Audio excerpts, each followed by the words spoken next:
السلام عليكم، مرحبا بكم في قناتي في فيديو جديد. وصفة اليوم سهلة، توجد في وقفة من المقبلات اللي تحتاجوها في رمضان. وصفة تاع البطاطا الحارة على طريقة اللبنانية للناس اللي تحب حاجة متبلة وحارة وحامضة. هذه الوصفة بالذات حتخليكم تستغنوا على البطاطا المقلية العادية، وتقدروا ترافقوها مع صوص تومية ولا مايونيز، وتقدموها مع الاسكالوب ولا الستيك. ونبداو الوصفة تاعنا على بركة الله. نجيبو 3 كعبات متوسطين، نقشروهم ونقصهم مكعبات يكونوا ما صغار ما كبار، يكونوا متوسطين الحجم. نديروا لهم رشه تاع ملح ونخلطوا مليح.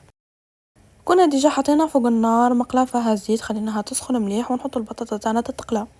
كتاب البطاطا تاعنا نحيوها من الزيت ونحطوها في صحن، ونجيبوا مقله اخرى نحطوها فوق النار، نحطوا حوالي 2 مغارف كبار تاع زيت، نحطوا مغرف صغيره هريسه عربي او هريسه عاديه، ملح، فلفل كحل، بابريكا حار وحلو، وعندي فلفل حار مقطع شرائح، وزوز سنات تاع الثوم، ونخليهم يتقلوا. واهم حاجه هي الرشه الدبشه، وما ننساوش العصره القارص او العصره الحامض على قولة اللبنانيين.